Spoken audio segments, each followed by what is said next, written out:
अपराध हुई है उसे क्षमा करो। तब भगवती राधा से बार बार कहने लगी और उन राधा के चरण कमलों में भयपूर्वक शरणागत हो गई। हे नारद भगवान कहते हैं कि हे नारद सुनो, जब वो अपने आप को राधा के चरणों में गई, उनसे कहा महाराज हे राधा रानी क्षमा करो। तो वहां से 3 करोड़ सुदामा आदि गोपी भी जितने थे सबके सब वहां पर भयभीत हो जाते हैं राधा जी के क्रोध को देखकर। और उसको जो श्राप दिया कि तुम जा करके हे गोपिका आज से तू गोलोक में जा करके आएगी तो वहां आते ही भस्म साध हो जाएगी। तुम तुरंत वहां पर जब गोलोक धाम में जाओगी, आज से श्राप दिया कि अगर आज की बात तुम इस गोलोक में कन्हैया जी के पास भी आ जाओगी तो तुरंत जल करके भस्म हो जाओगी। ऐसा श्राप मिलता है इसको। उसके बाद में स्त्री गर्भापति सौभाग्य गजवर्धते च दिने दिने सुखम च विपुलम अस्मात् सेवेत धर्मतः सदा। उसके बाद में वो गोपी जाती है और भगवान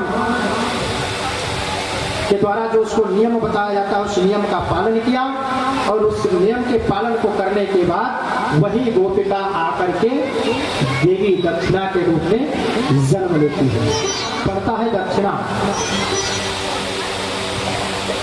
और यज्ञोरेणे मुदा युक्तो रामेशो रमया सह गर्भं ददार सा देवीं यज्ञं 12 वर्षकम्।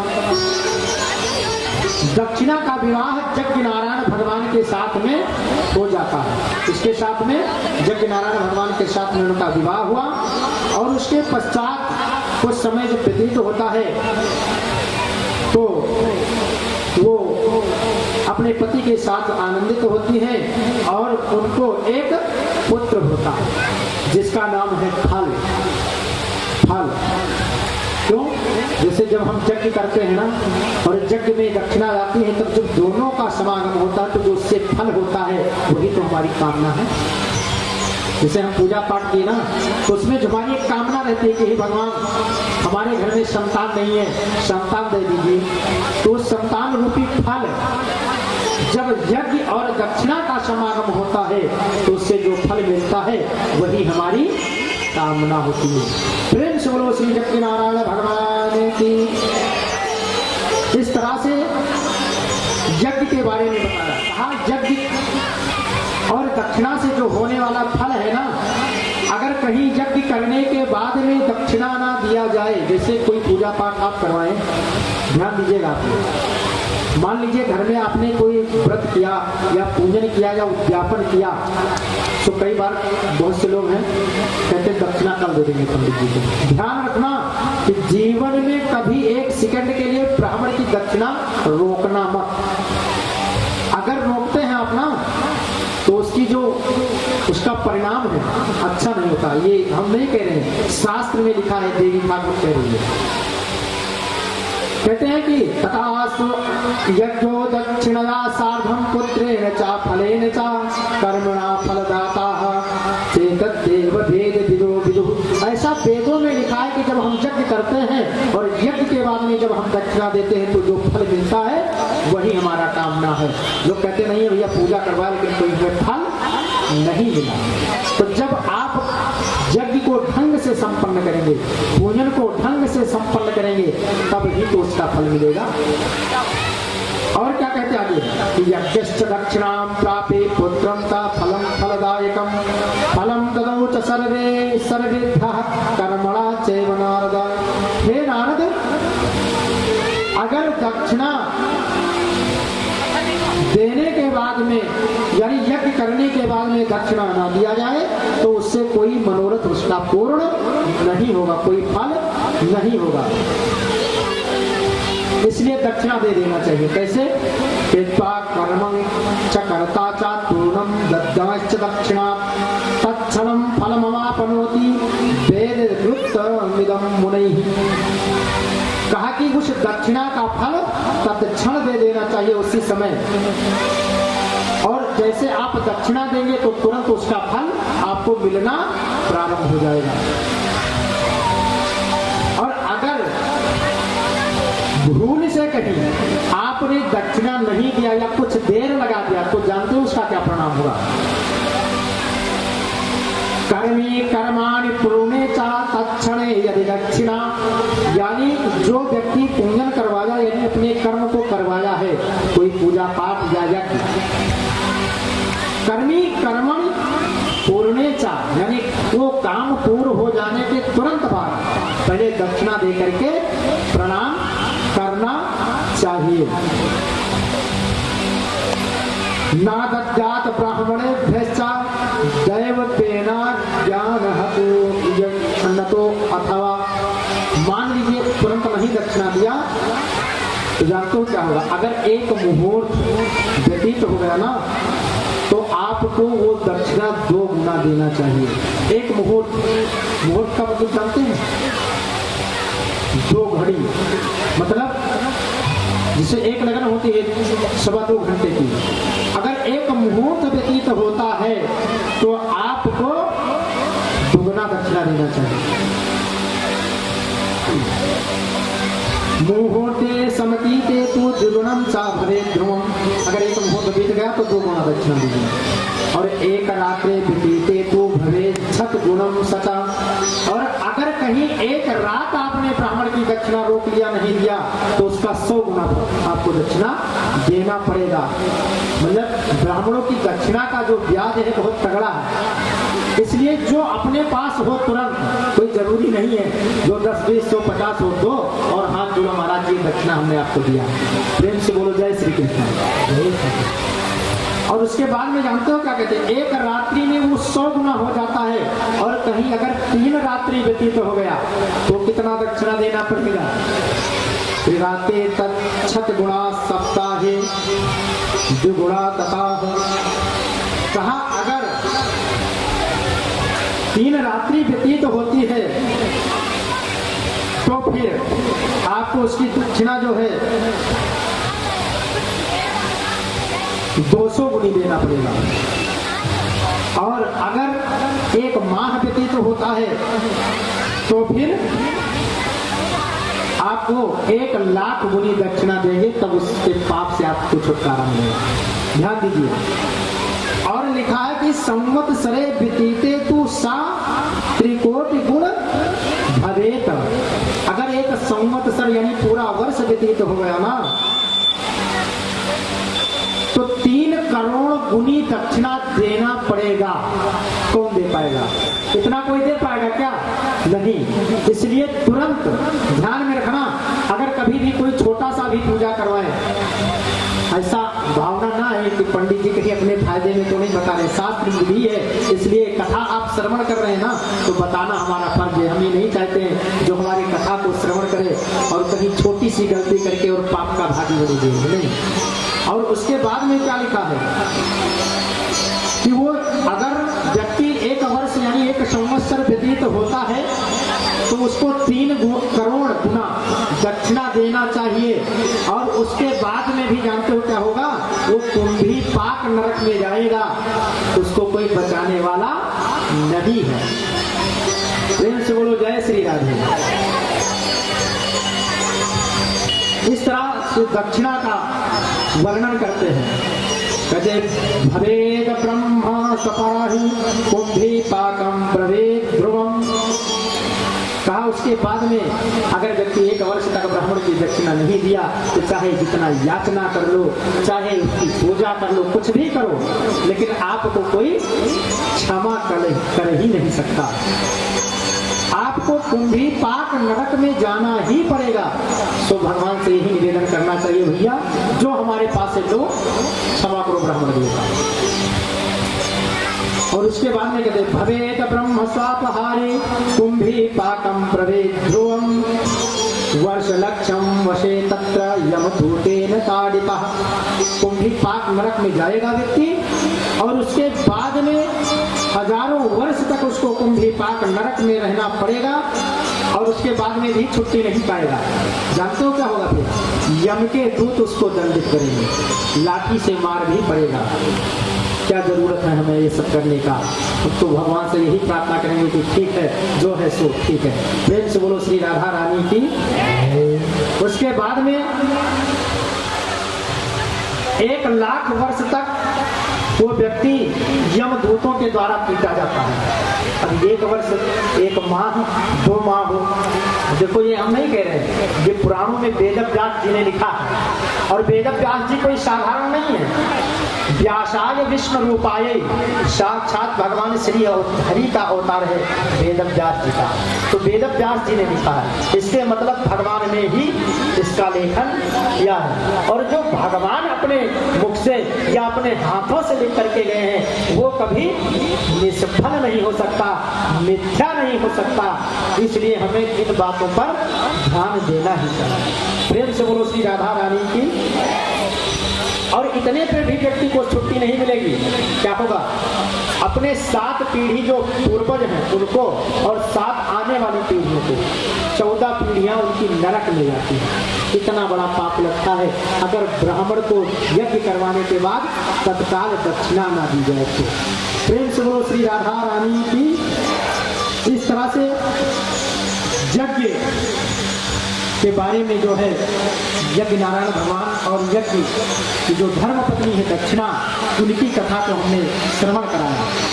ये माता जी का जो दिव्य पावन चरित्र व्यक्ति श्रवण करता है ना, उसके पाप ताप संताप तत्क्षण नष्ट हो जाते हैं। इसलिए जीवन में हमें तो बार बार पुनः पुनः माँ भगवती के गुणानुवादों को श्रवण करना ही चाहिए। हम अपने गंतव्य तक पहुंचने वाले हैं। इतना ही बता रहे हैं कि दक्षिणा, उसके बाद में जब राधा जी ने इनको श्राप दिया था उसके बाद ये पृथ्वी लोक पर आती है। इनको एक मंत्र प्राप्त होता है दक्षिणा देवी की। उस मंत्र का जो भी व्यक्ति जीवन में जप करता है, थोड़ा हमने इसमें आपको संक्षिप्त में ही बता दिया है, ऐसा ना हो सब लोग सोचें कि पंडित जी ने कथा को छोड़ ही दिया। केवल हम जानते हैं कि आप लोग समझदार हैं। इतना ही बताया कि राधा जी के द्वारा श्राप हुआ और उस श्राप के कारण उनको पृथ्वी लोक पर जन्म लेना पड़ा और यज्ञ नारायण भगवान से उनकी शादी हुई। इतना ही हमने बताया। मेन चीज जो सार तत्व था क्या है, इतना ही बताया आपको। तो यज्ञ पुरुष को जब वर्ण किया है उन्होंने, तो उनको एक जो है मंत्र मिलता है। जो भी व्यक्ति अपने जीवन में देवी दक्षिणा के मंत्र का जाप करता है ना, उसके जीवन में कभी किसी भी प्रकार की कोई समस्या नहीं आती है। मंत्र क्या है? ओम श्री ह्रीं क्लीं दक्षिणायै स्वाहा। इस मूल मंत्र से बुद्धिमान व्यक्ति को सभी प्राणियों द्वारा माँ भगवती जो दक्षिणा देवी हैं उनका आवाहन करना चाहिए, क्योंकि ये भी साक्षात लक्ष्मी स्वरूपा और राधा रानी का स्वरूप ही तो है। इनकी पूजा करना चाहिए और इस मंत्र का जाप करना चाहिए। जो भी व्यक्ति अपने जीवन में ऐसा करेगा उसे कभी जीवन में कोई कमी नहीं आ सकती है। और आज कथा का 8वां दिवस हो गया। 8 दिन की कथा व्यतीत हो गई और इस कथा में आप लोगों को केवल माँ भगवती के गुणानुवाद को श्रवण कराया गया। इस संसार में माँ से बढ़कर के और कोई दूसरा नहीं है। चाहे वो दक्षिणा देवी हो, चाहे वो राधा देवी हो, चाहे माँ भगवती पराशक्ति दुर्गा हो। हमने आपको एक बात बताया कि इस संसार में जब मनुष्यों के ऊपर कष्ट पड़ता है ना, जब किसी साधारण व्यक्ति के ऊपर कोई कष्ट पड़ता है ना, तो व्यक्ति देवताओं की पूजा करता है और देवता आकर के उसका कल्याण करते हैं। लेकिन जब देवताओं पे कोई भयानक कष्ट पड़ जाता है या कोई असुर सेना परास्त कर देती है, उस समय में माँ भगवती प्राकट होकर के और देवताओं के कल्याण के लिए जन्म लेती हैं और देवताओं का संहार करते हुए देवताओं का कल्याण करती हैं। प्रेम से बोलो श्री राधा रानी की।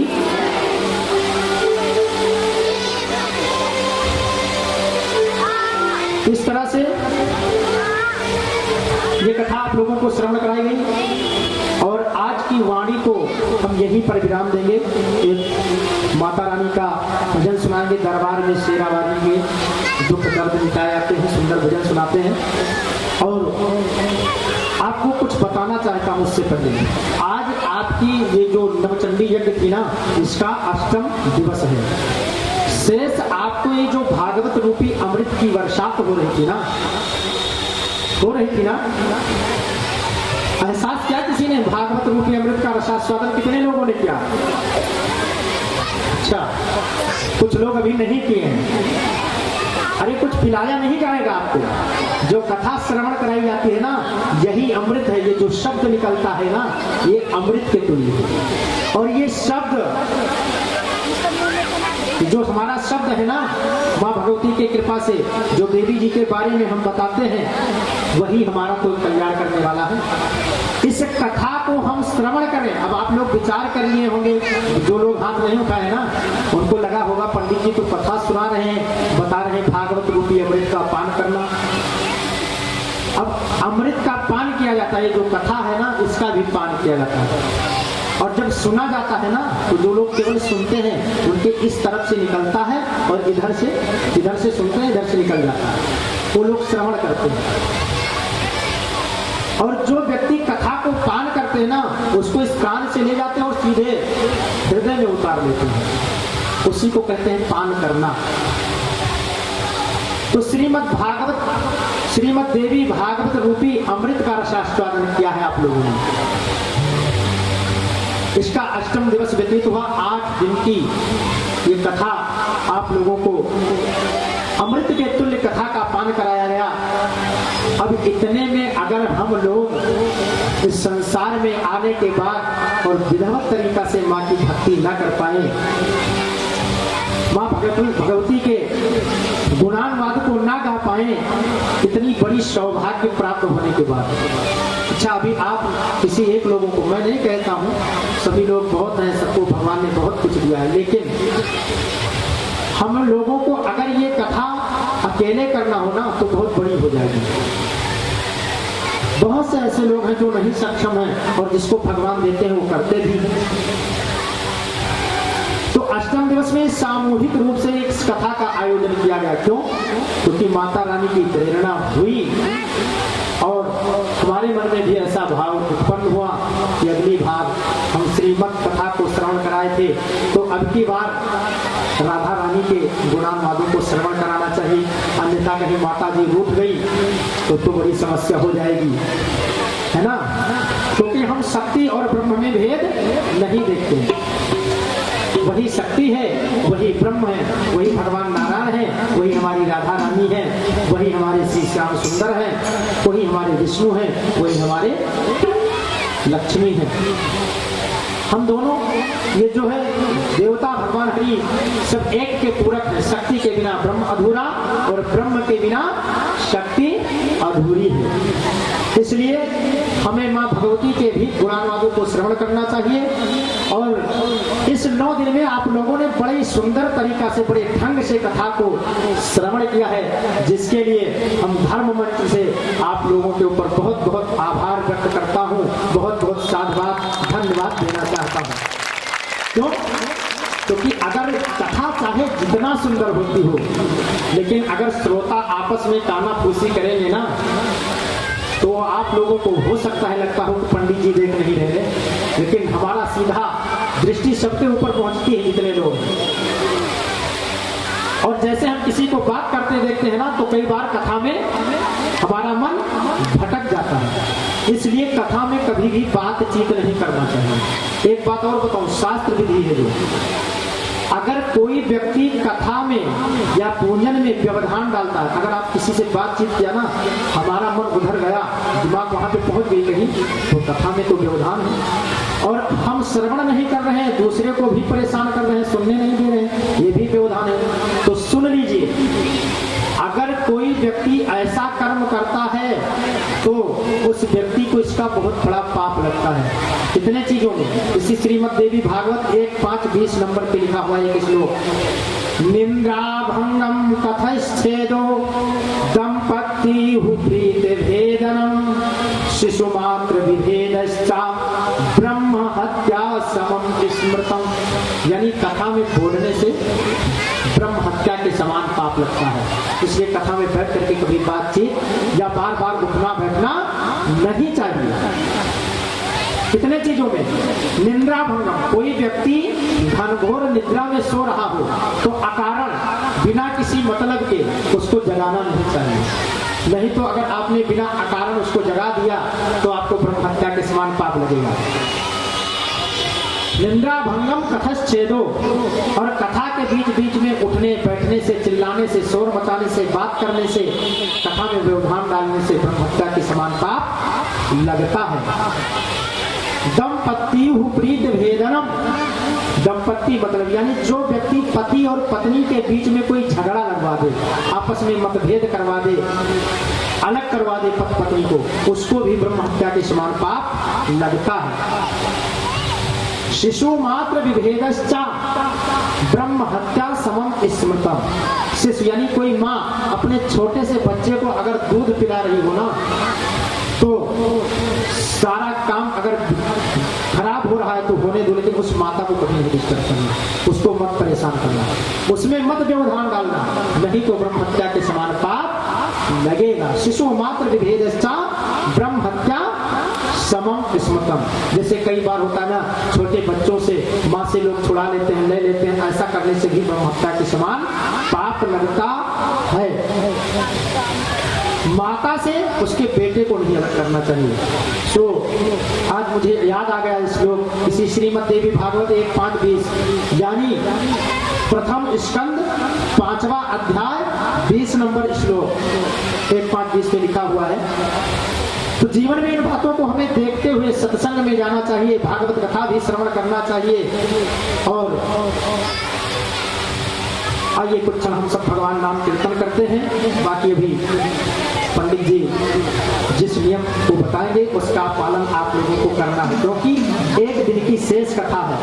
और जिस तरह से आज आप लोगों ने हमारी सहायता किया है, इसी तरह से आप लोग कथा को श्रवण किया है, तो हम आपको धर्म मन से बहुत बहुत धन्यवाद दे रहे हैं। लेकिन एक और निवेदन भी है आप लोगों से, क्या? जैसे कथा को श्रवण किया है, इसी तरह से आसानी से बैठ करके प्रसाद भी ले लेना, कोई व्यवधान मत डालना, जिससे कल इसके लिए भी हम आपको धन्यवाद धर्म मंच से जो है आपके लिए मैं आभार व्यक्त कर पाऊँ। दौड़ा भागी इधर उधर का काम नहीं होना चाहिए। आप लोगों से निवेदन है, इतना हम आप लोगों से प्रार्थना करते हैं। प्रेम से बोलो श्री राधा रानी की।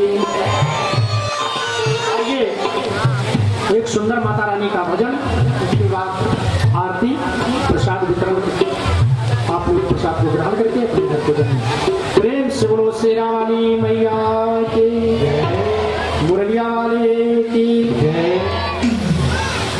दरबार में शेरा वाली के दुख दर्द मिटा ये जाते हैं, दरबार में शेरा वाली के दुख दर्द मिटाए जाते हैं, दरबार में शेरा वाली के दुख दर्द मिटाए जाते हैं, दरबार में शेरा वाली के दुख दर्द मिटाए जाते हैं, दुनिया के सताए लोग यहाँ सीने से लगा के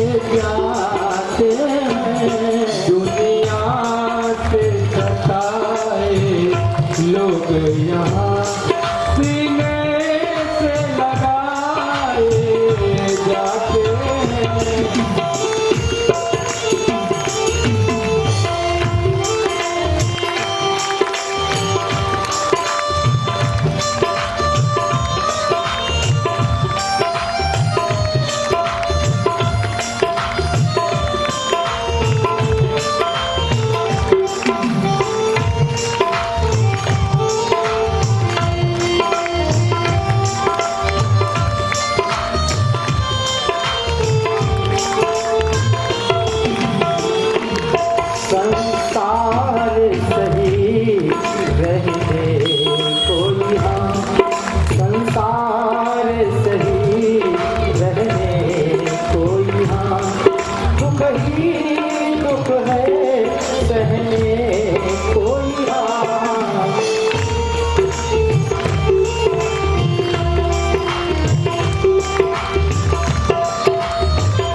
करती है कृपा विश्वास सुना, करती है कृपा विश्वास सुना।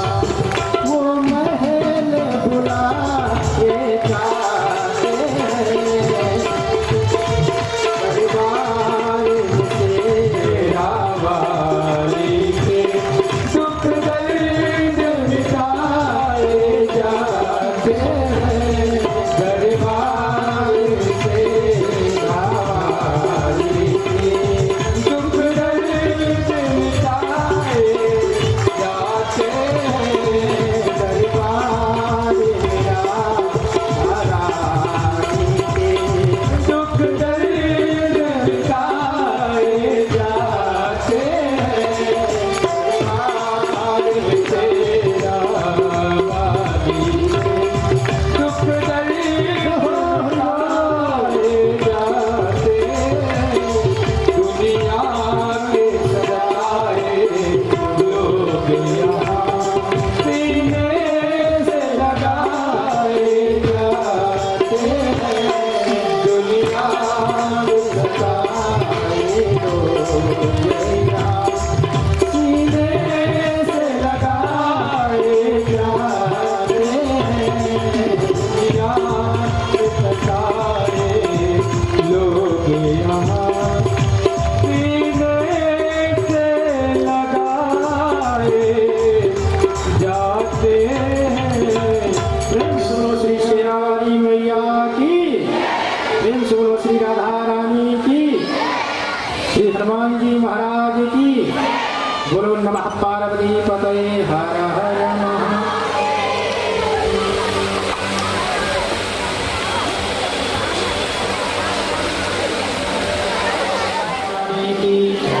चंद्रमा मनसो जाति चक्षुः सूर्यो अजायत श्रोत्रार्वायुश्च प्राणश्च मुखादग्निर्जायत इदगुं हविः प्रजननं मे अस्तु दश वीरगुं श्रवगणगुं सत्ताये आत्मशनि प्रजाशनि पशुशनि लोकशनि भयशनि अग्निः प्रजलां बहुलां मे करोत्वन्नं पयोरेतो अस्मासु धत्ता।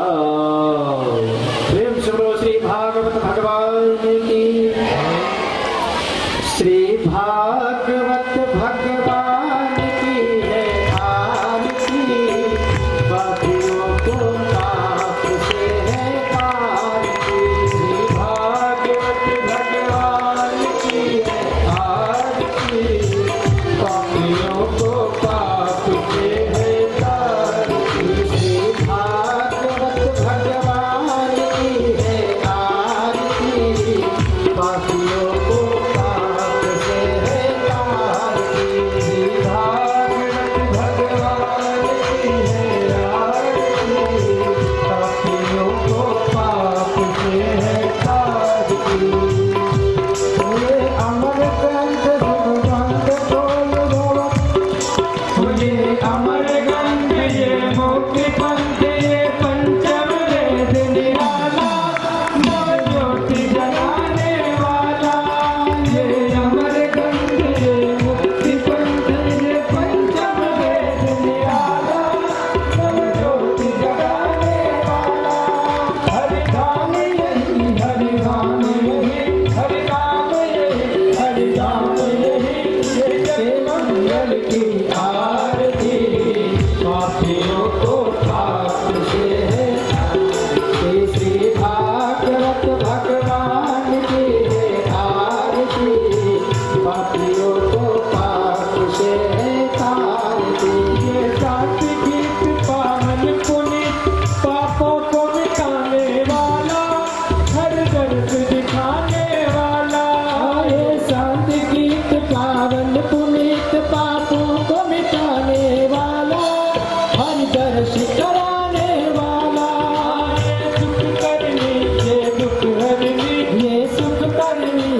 यही ब्रज श्याम यही प्रभु महिमा की धार थी पापियों को पाप से है धारती श्री भागवत भगवान की है धारती पापियों को पाप से है धारती श्री भागवत भगवान की है धारती पापियों को पाप से है धारती भागवत भगवान की है धारती पापियों को पाप से धारती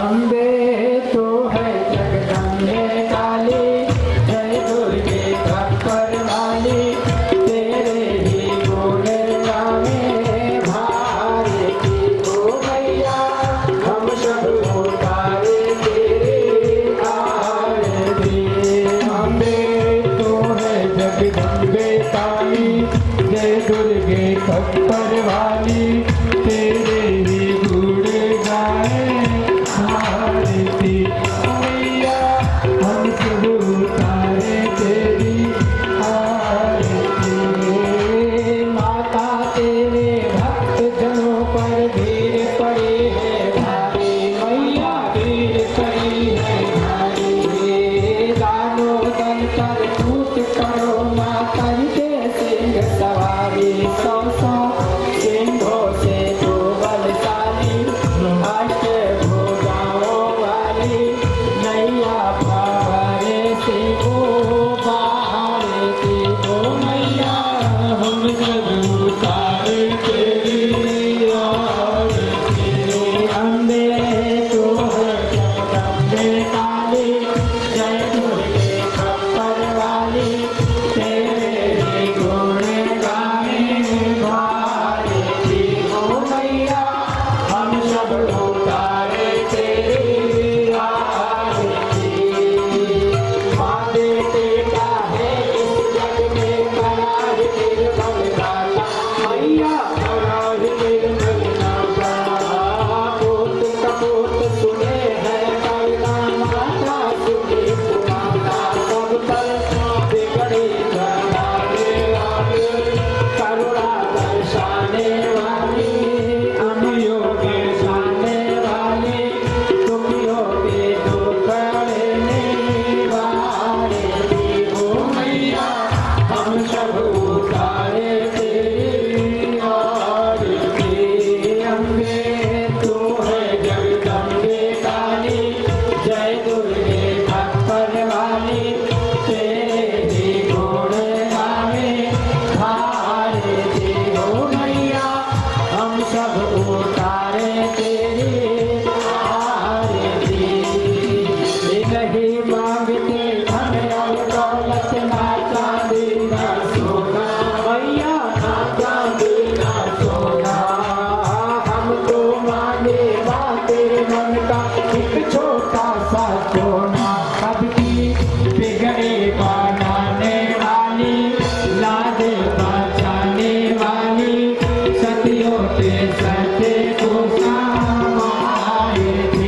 ओ अल्लाह हम सब उतारे तेरी आरती अम्बे तू है जगदम्बे काली जय दुर्गे खप्पर वाली तेरे ही गुण गाए भारती ओ मैया हम सब उतारे तेरी आरती अम्बे तो है जगदम्बे काली जय दुर्गे खप्पर वाली तेरे ही गुण गाए भारती ओ मैया हम सब उतारे तेरी आरती कर्पूर गौरम करुणावतारम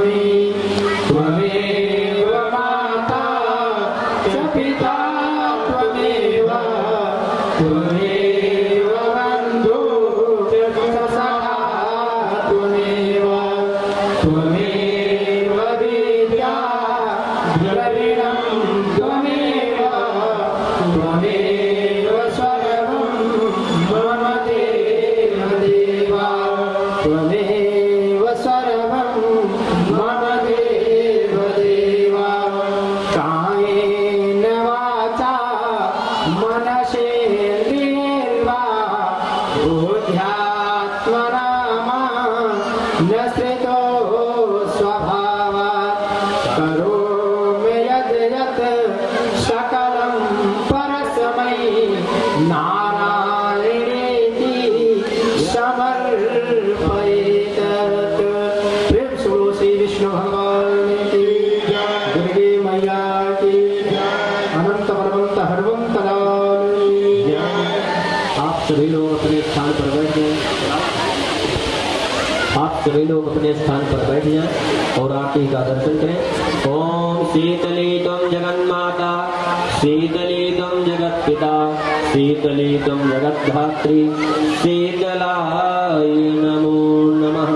बोलो गणेश भगवान की गौरी मैया की श्री हनुमान जी महाराज की श्री हनुमान जी महाराज की राधा रानी सरकार की राधा रानी सरकार की वृंदावन धाम की वृंदावन धाम की अयोध्या धाम की अयोध्या धाम की शंकर भगवान की शंकर भगवान की सरयू मैया की सरयू मैया की श्री व्यास जी महाराज की श्री व्यास जी महाराज की श्री सद्गुरुदेव भगवान की श्री सद्गुरुदेव भगवान की धर्म की अधर्म का प्राणियों में विश्व का इस प्रकार से बोलेंगे तो कैसे कल्याण होगा। विश्व का गौ माता की सत्य सनातन धर्म की अब इस प्रकार से जयकारा लगाइए ना कि अयोध्या में बैठे श्री हनुमान जी महाराज को सुनाई पड़े और आ जाएं। बोलो हनुमान जी महाराज जी की नमः। पार्वती पते हर हर महादेव।